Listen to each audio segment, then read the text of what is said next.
Assalamualaikum warahmatullahi wabarakatuh. Selamat malam, perkenalkan kami dari kelompok 4 mata kuliah Sistem Internet of Things. Pada kesempatan kali ini kami akan mempresentasikan mengenai sistem monitoring kandang ayam yang beranggotakan pertama ada Zaki Akbar Palevi dengan NIM 2210951007 dan saya sendiri Mustafa Aklisa Putra dengan NIM 2210952054. Oke, next. Baiklah, pada kesempatan kali ini kami akan mempresentasikan 4 materi, yaitu pertama mengenai analisa kebutuhan, jenis sensor yang digunakan, protokol komunikasi, serta platform Internet of Things yang akan digunakan. Next. Baiklah, yang pertama analisa kebutuhan. Jadi pada pembahasan kali ini, permasalahan terjadi pada peternakan ayam adalah suhu kandang dan kadar gas amonia yang tidak terkontrol yang dapat menurunkan produktivitas peternakan.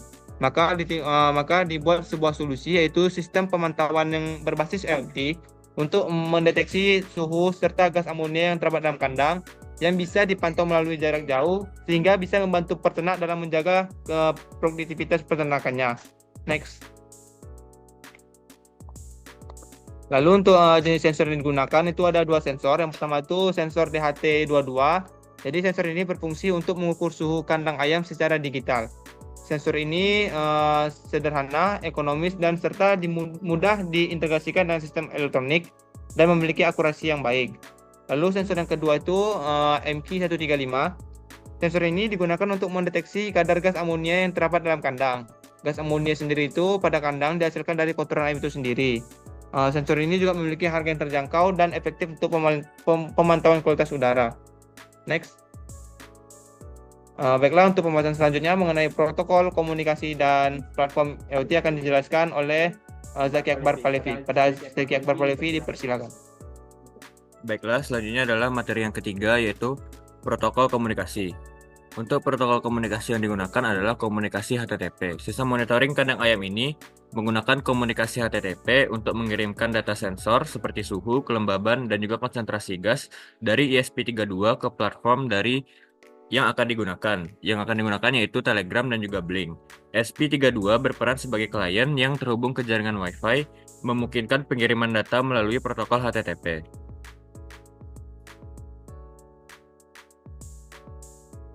Yang pertama adalah komunikasi ke Telegram. Untuk melakukan komunikasi ke Telegram, diperlukannya pembuatan bot Telegram. Sebelum memulai komunikasi, sebuah bot perlu dibuat menggunakan bot father di Telegram. Setelah pembuatan bot, API token diperoleh yang akan digunakan untuk mengakses bot API. Selanjutnya adalah koneksi dari ESP32 sendiri ke jaringan Wi-Fi. Untuk koneksi ESP32 ke jaringan Wi-Fi menggunakan SSD dan juga password yang telah diprogram ke ESP32. Yang ketiga yaitu format URL API Telegram.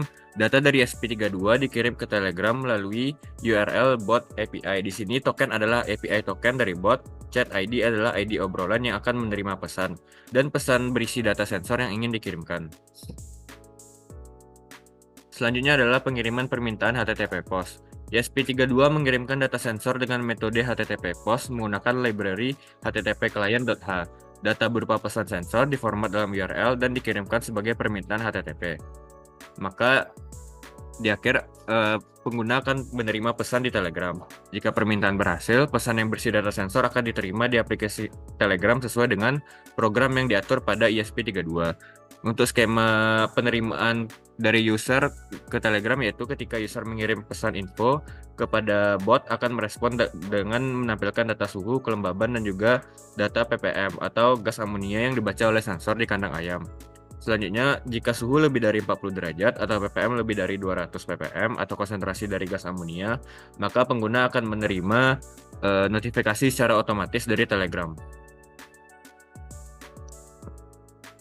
Berikut merupakan platform dari Internet of Things yang mana berisikan interface atau tampilan yang akan ditampilkan dari Telegram. Yang mana pertama adalah pengiriman data sensor. Pengguna dapat menghentikan pesan info melalui aplikasi Telegram, dan juga notifikasi otomatis ketika Telegram juga dirancang untuk mengirimkan notifikasi otomatis ketika suhu melebihi 40 derajat dan konsentrasi besar dari 200 ppm. Yang mana untuk interface dapat dilihat sebagai berikut. Selanjutnya adalah yang kedua adalah platform yang digunakan adalah platform Blink. Data sensor yang dikumpulkan oleh ESP32 dikirimkan ke server Blink menggunakan metode virtual pin. Data tersebut kemudian ditampilkan pada dashboard di aplikasi Blink yang dapat diakses melalui perangkat mobile.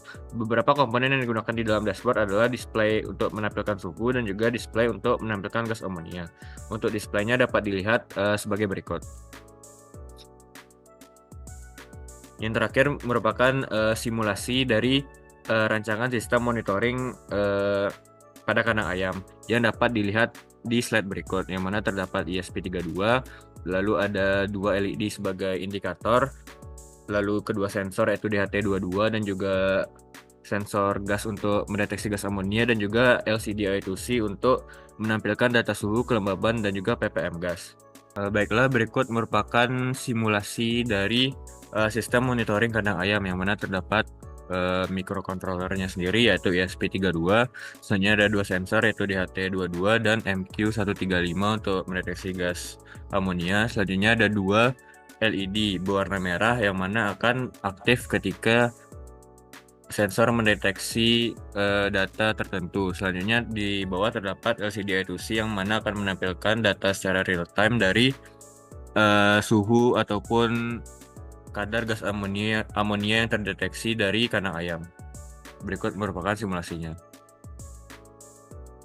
Nah, untuk simulasi sendiri ketika suhu berada di atas 40 derajat Celcius, maka LED paling kiri atau LED pertama akan aktif.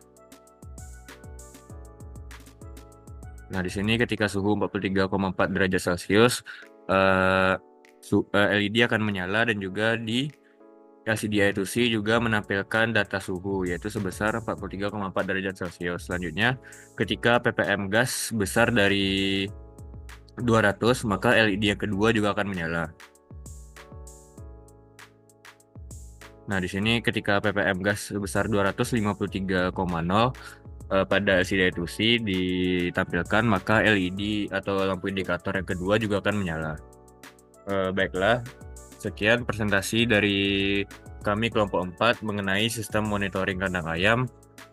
Terima kasih. Assalamualaikum warahmatullahi wabarakatuh.